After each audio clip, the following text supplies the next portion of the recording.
Cerveja de trigo é uma boa, que não gosta.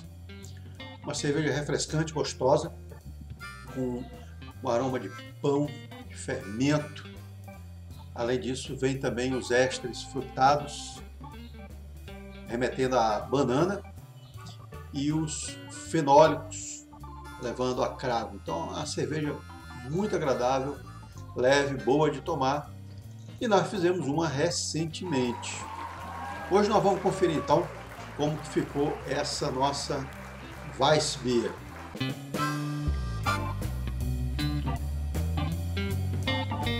Bem-vindo, esse é o canal Chops, eu sou Carlos Frederico. Se você não é inscrito, fica aqui meu convite para você se inscrever, compartilhar esse vídeo, deixar o seu joinha aí se você gostar do conteúdo e deixa um comentário se você gosta ou não dessa cerveja de trigo, as famosas Weissbier da escola cervejeira alemã. Há cerca de uns 20 dias atrás, a gente já postou o vídeo dessa abraçagem, fizemos uma Weissbier, uma cerveja de trigo. Vou deixar a receita aí para vocês. Essa cerveja a gente teve um problema com ela, que foi qual? Eu acabei tendo menos malte de trigo do que eu esperaria. Então eu estava planejando fazer ela com 50%, né, meio a meio, meio pilsen, meio trigo, mas infelizmente ficou aí um pouquinho a menos do que eu pensava. E como eu não queria reduzir também o tamanho do lote, né, da leva, eu acabei mantendo os 20 litros e fiz isso mesmo. Em vez de trabalhar com 50% de trigo, essa cerveja ficou com 44%. Então ficou com 44% de trigo e 56% de malte pilsen. E até imaginei em colocar algum malte especial para poder completar, mas aí ia ficar também o trigo a menor. Então eu deixei como estava e vamos tocando.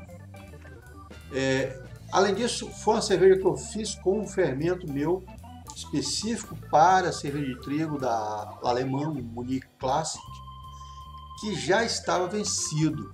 Então eu fiz um starter nele na véspera. Na verdade eu fiz um starter com vários dias de duração e no final eu acabei decantando ele, retirei o sobrenadante e coloquei só praticamente a lama que havia ficado no fundo da garrafa. Então foi um starter no qual eu decantei e usei só a lama. A OG inicial dessa cerveja ficou em 1042, que ficou muito legal. E ao final, depois que a gente tirou uma prova e fizemos a FG dela, deu 1009. Também bem legalzinho, o que dá pra gente um ABV estimado de 4.3, o que está no limite inferior do estilo. Gostaria de ter feito ele um pouquinho maior, mas foi o que acabou dando em função do que eu tinha de material. Mas 4.3 não está fora do padrão, vamos dizer assim, né? Pela carga de malte, né? Pela receita de malte, é uma cerveja que vai ficar extremamente clara. Ela não deve ficar com aquele amarelo mais tão intenso, tão bonito que a cerveja de trigo normalmente tem. Mas vamos ver como é que fica a coloração. O lúpulo usado foi o Tettnang.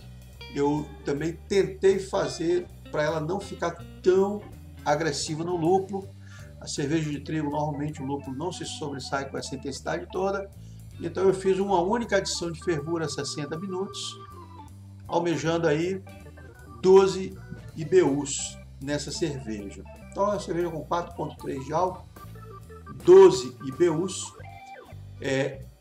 Na abraçagem dela eu tentei usar todas as rampas que eu pude, as rampas de ácido ferúlico, descanso proteico, a beta-milase, alfa-milase, fiz uma etapa de gelatinização, mash out. Então assim, foi bastante rampa, né? Tive vontade de fazer isso, embora eu poderia também ter feito de rampa única, mas queria explorar isso até mesmo para poder pegar mais o jeitão de trabalhar com a minha panela elétrica, né? Então eu fiz essa essa abraçagem em progressiva em rampas. Fiz a minha clarificação, né, recirculação, e daí sem problemas, até que estava com medo da panelinha engasgar devido à carga de trigo, mas foi tranquilo, sem problema, não deu nenhum engasgo na bomba, nada, recirculou sem problema. E daí fiz a minha fervura, depois o whirlpool, resfriei e aí comecei a passar para o meu fermentador.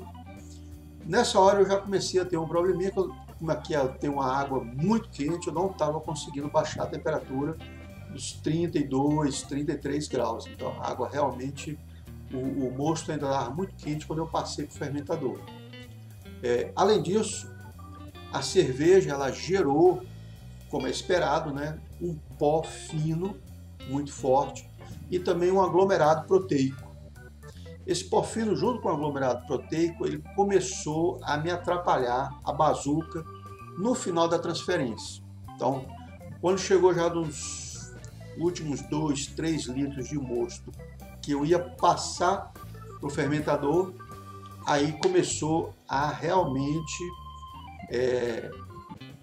o material ficou ao redor da bazuca e reduziu muito o fluxo de transferência. Eu aí não tive paciência, então no final, ao invés dos 20 litros, eu acabei coletando 17.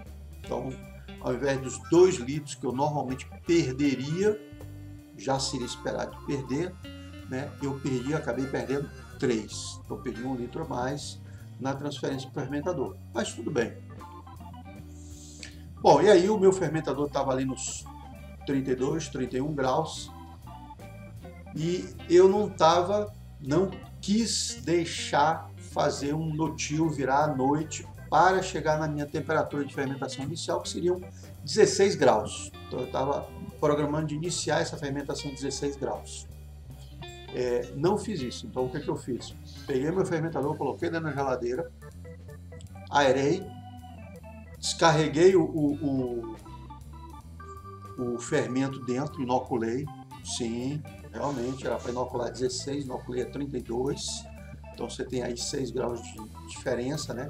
Esse fermento, inclusive, ele tinha passado a noite na geladeira, então ele estava aclimatado para 16, mas mesmo assim eu lancei ele no mosto a 32, confiando que esses 6 graus de diferença aí seria um choque térmico, mas não seria tão violento assim. E aí deixei a geladeira funcionando, fermentador cônico, eu tenho um poço térmico, então ela foi funcionando direto até baixar a temperatura até o 16. Com isso, então, eu deixei fazer essa fermentação dos 16 graus por 3 dias. Então, ela ficou por 3 dias a 16 graus. E aí eu aumentei a temperatura para 18 graus. Deixei mais 2 dias a 18 graus. E depois aumentei mais ainda a temperatura para 22 graus. Aqui vale a pena dizer que com 24 horas já dava para ver uma atividade muito intensa do fermento. O Krausen, a espuma já tinha subido e a fermentação estava progredindo sem problemas. O aroma dentro da geladeira também, um aroma intenso de fermentação, bem adocicado, bem característico de fermentação de faz, muito agradável.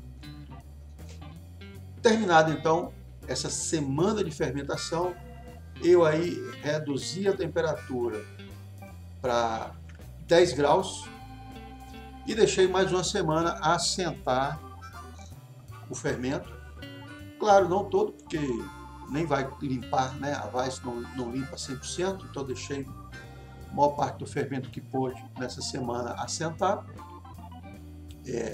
Também vale a pena dizer aqui, foi um trabalho, né? Eu fui ao longo de 2 ou 3 dias diminuindo progressivamente a temperatura. Então, fui reduzindo de 22 até 10 graus, 5 graus mais ou menos. Também numa tentativa do fermento trabalhar um pouco essa cerveja e reabsorver qualquer coisa que tivesse indesejável nela. Dessa forma, então, passado mais uma semana, então já tinha uma semana da fermentação, mais uma semana da clarificação, eu aí envasei.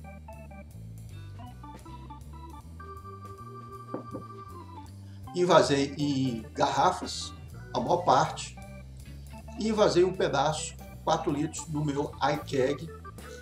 Isso foi domingo agora. Carbonetei, carbonatação forçada, mais ou menos 1,8 kg de pressão, mais ou menos. Deixei a 10 graus, ela está a 10 graus, e nós vamos degustar ela agora do jeito que está a 10 graus. Estou deixando ela numa temperatura um pouco mais alta, um pouco mais elevada do que o normal para servir, justamente para poder sentir como que ela ficou e se vai aparecer algum defeito, algum problema nela. Então, a partir de agora, vamos então ver o que aconteceu com a nossa Weissbier. Vamos então conferir a nossa cervejinha. Estou com o meu iKeg aqui, ó. Infelizmente não vai dar para vocês verem eu colocando ela, porque o nível aqui não funciona. Tem que melhorar esse meu esquema aqui de gravação, mas vamos nessa então.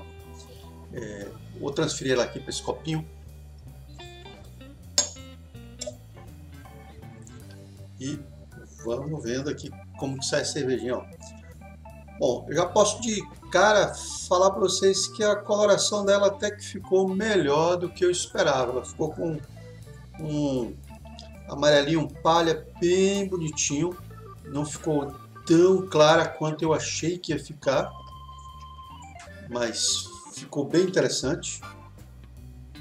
E sem mais delongas, aqui está ela, a famosa Weissbier. Aqui dá para vocês verem, ó, ela tá bem turva, tá? Esperado. Um amarelinho palha, claro, tá? A espuminha dela tá bem interessante, bem persistente aí. Tá com uma cremosidade boa, acho, até para 3 dias. Vamos então ver como é que ela tá. Logo de cara aqui, a banana e os fenólicos vêm se sobressaindo. A banana está bem intensa, talvez até pelo fato de eu ter inoculado a levedura na temperatura mais elevada, né, em 32 graus, esperado baixar para 16, então por esse tempo talvez ela tenha trabalhado e esterificado mais a cerveja. Mas ainda assim, a pegada fenólica está aqui também bem tranquila. Então, quanto a isso, sem problema. Banana, fenóis, e dá para sentir, claro, aquele aroma da fermentação, que é característico de uma cerveja de trigo. A espuminha dela está se mantendo bem, ó, dá para ver, ó. E vamos à boca então. Saúde!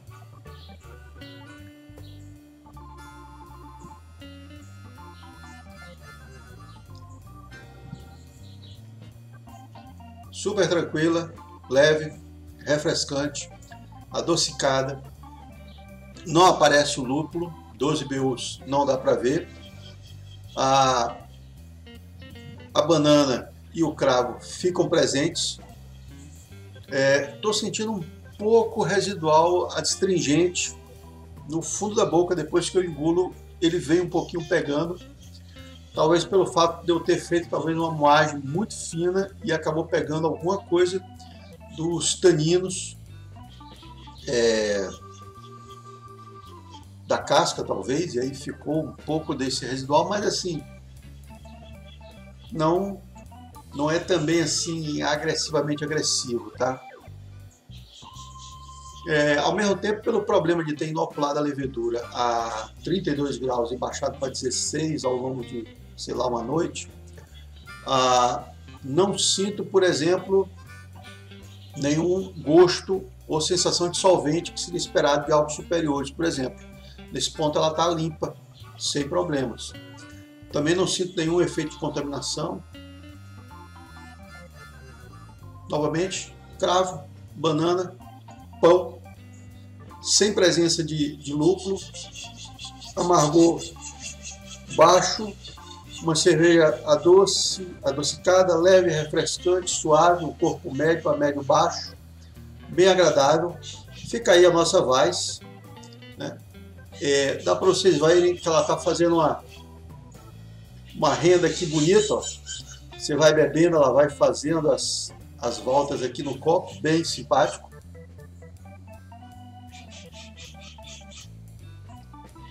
Aí eu vou dar outro gole para vocês verem que ela vai criando os anéis de renda aqui, né? Bem simpático. E é isso, espero que vocês tenham curtido. Fica aqui a nossa Weiss. Até a próxima. Tchauzão.